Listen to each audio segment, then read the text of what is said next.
Virginia and Georgia Tech in Atlanta. And the final score, the Cavaliers 70, the Georgia Tech Yellow Jackets 38. Bob Rathbun and Dan Bonner with your ACC Network wrap-up. And Dan, the Virginia calling card this season is defense. And they played that card early and often and set the tone tonight in this game. Bob, I agree with you 100%. They came in and they really defended Georgia Tech, particularly Udofia and Glenn Rice Jr. in the first half. They cut them off, and that Georgia Tech offense just couldn't get anything going. But on the other hand, the Virginia offense, by attacking the basket, attacking inside, particularly attacking with the drive, I thought really got the Cavaliers in gear offensively. Let's take a look at the highlights of this one. First half action here at Phillips Arena.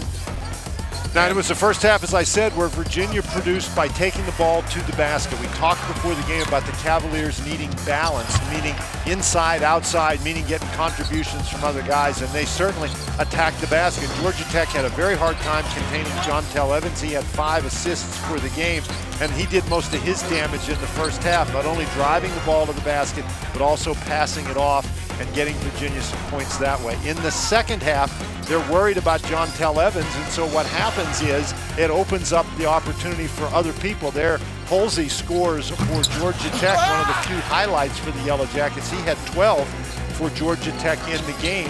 Mufon Udofia never really got going. He knocked down that 3 there. He finished with 5 points. That was his only 3-point basket. But the Virginia defense, although they only forced 6 turnovers in the game, they made the most of those. They rebounded the ball very well. Georgia Tech only had 5 offensive rebounds. The Cavaliers were able to get out and go. And in the second half, they hit 4 3-point baskets.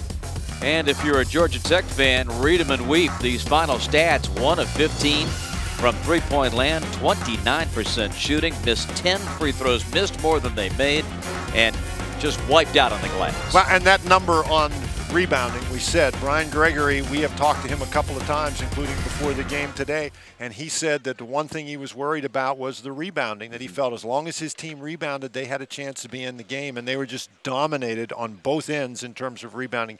He can't be happy about that.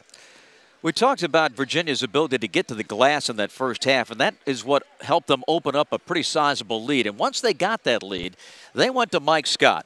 And the fifth-year senior did not disappoint. His shooting eye was so accurate. After a couple of early misses, he really was impressive. Bob, he really didn't play very well in the first half, at least early, but this is in the first half. He knocks down a couple of jump shots, and you have to respect the fact that he can put the ball on the floor and go by you, or he can make plays close to the basket. But when he starts shooting that jump shot, he becomes almost impossible to guard. And how about this line from Mike Scott? He's got 18 points. He has 7 rebounds. He makes all 4 of his free throws. He has 3 assists in the game. You talk about a guy who's having an all-star caliber year. So far, it's Mike Scott. Just outstanding. One down note for the Cavs, the turned ankle for Hassan Sen, and I'm sure that will be a question mark right up until game time Sunday against Virginia Tech. The final score tonight from Atlanta: Virginia 70 and Georgia Tech 38.